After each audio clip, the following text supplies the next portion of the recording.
hace actuaciones que no son propias, que no son digamos, indicadas por el Espíritu Santo en oración.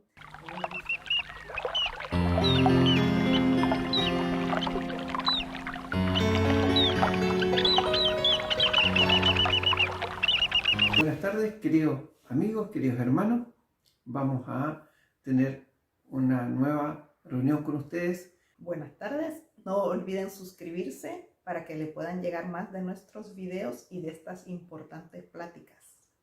Hay una serie de consultas que nos han hecho por interno sobre algunas palabras que nosotros a veces hablamos y que sin darnos cuenta repetimos porque son de uso común en la iglesia cristiana.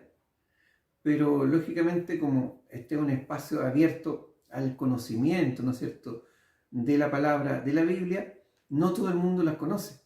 Y hay gente que primera vez que está acercándose a el conocimiento de estos temas cristianos. Por lo tanto, queríamos hoy día conversar y aclarar un poquito de qué se tratan esos temas. Como bien dice Ernesto, son palabras que cotidianamente uno utiliza. Y tal como sucede en nuestro idioma español, sabemos algunas palabras cuándo las debemos aplicar, pero cuando alguien nos pregunta, ¿y qué significa eso? Nos quedamos pensando, bueno, exactamente, yo sé qué es lo que es, pero no cómo explicarlo. Entonces, por eso ahora vamos a tomar en cuenta algunos términos que nos han consultado. Claro, por ejemplo, Magdalena, nos preguntan, ¿de qué estamos hablando cuando hablamos del Cordero?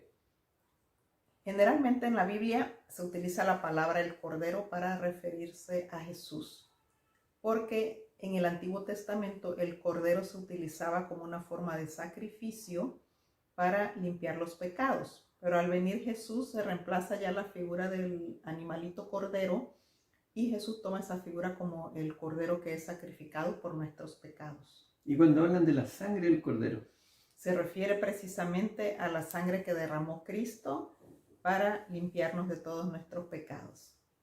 Ya. También otro término que aparece, que lo han preguntado, es cuando se habla de la carne. Cuando se habla de la carne se refiere a las actuaciones que hace, por decirlo así también, el hombre viejo. ¿Qué dice uno el hombre viejo? Antes de venir a los pies del Señor, antes de convertirse a Cristo, antes de tener una vida cristiana, cuando usted hace actuaciones que no son propias, que no son digamos, indicadas por el Espíritu Santo en oración, uno dice actuó bajo la carne, o sea que usted lo hizo bajo su impulso propio, sin pedirle una guía al Señor. O sea, ¿podríamos relacionar la carne con el pecado? Podríamos relacionarlo exactamente con el pecado, un hecho de la carne, porque un pecado no es algo del Señor, ¿verdad? Entonces son actitudes, o como cuando usted dice, ay, mira, allá tomó el hombre viejo, se enojó con una ira que hizo una maldad, actuó bajo la carne, ¿ve? Porque usted está actuando simplemente a lo que el cuerpo le manda y no él está pidiendo una guía al Señor. A eso se refiere cuando vivimos según la carne. ¿Y cuando se habla del Espíritu? Cuando se habla del Espíritu, recuerden que el Señor, nuestro Dios, es Santísima Trinidad. Dios Padre, Hijo y Espíritu Santo. El Espíritu Santo fue la compañía, el ayudador que nos dejó Jesús antes de subir al cielo. Entonces el Espíritu Santo es el que comunica, ¿verdad? Es Dios en forma de espíritu que se comunica con nuestro espíritu. Porque nosotros como personas también somos hombre, espíritu y cuerpo. También tenemos alma. Pero ya esos son unos temas que vamos a entrar más adelante en otra reflexión, porque a veces las personas se confunden. Pero cuando hablamos de que actuó en el espíritu, es que usted, su espíritu estaba más conectado con el Señor, que esto se consigue mediante la oración.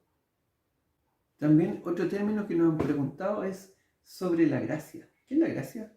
La gracia es lo que nos concedió Jesús al venir a la tierra y somos salvos por gracia en el sentido de que en el Antiguo Testamento todo se cumplía a través de la ley y por la ley era que las personas eran salvas y si usted no cumplía algún requisito de la ley, entonces usted estaba en pecado, podía morir inclusive. Pero al venir Jesús Él nos dio su gracia y por esa gracia de Él es que somos salvos. Pero ¿qué es la ley? Así como más simple.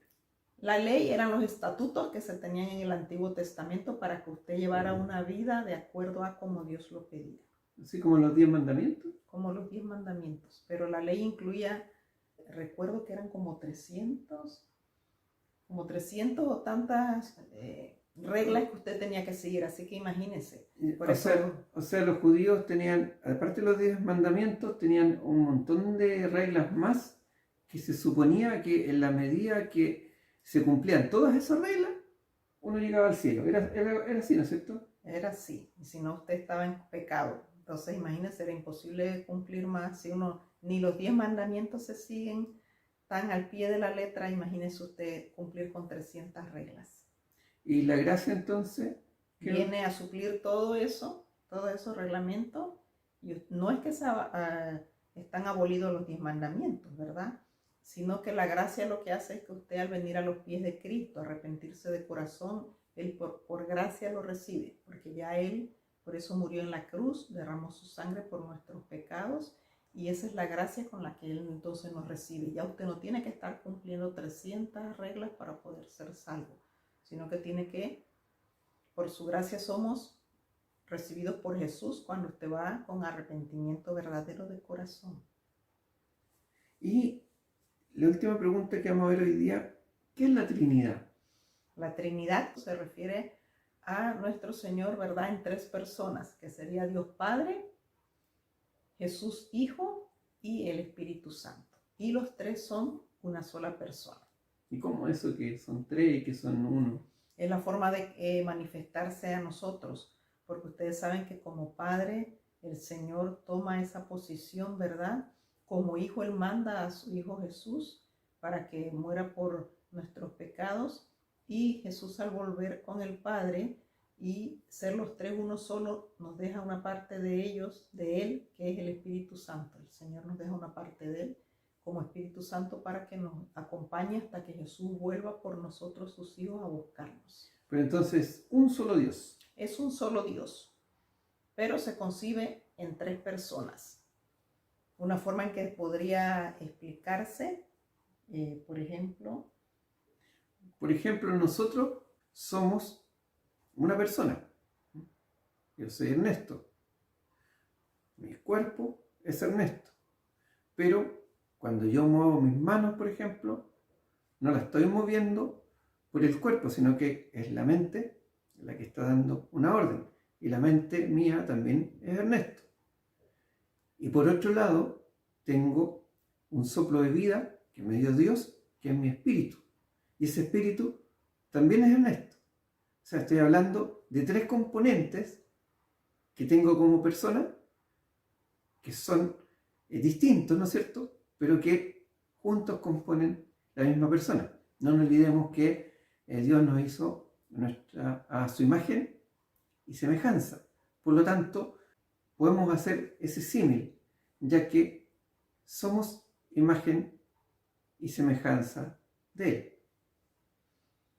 Inclusive, bueno, si quisieran ahondar un poco más en alguno de los conceptos, con gusto también nos los escriben allí en la parte, ¿verdad?, de comentarios, para nosotros poder en otra ocasión darles mayores explicaciones, ¿verdad?, sobre los conceptos o palabras utilizadas cotidianamente en la Biblia y en nuestro hablar diario. Agradecemos que hayan visto este video. Recuerden suscribirse y hacer clic a la campanita para que le lleguen los avisos de cada próxima publicación. Sí, y díganos también algunos temas que ustedes quieran que nosotros revisemos y los vemos en un próximo video. Bendiciones. Bendiciones. Que estén bien.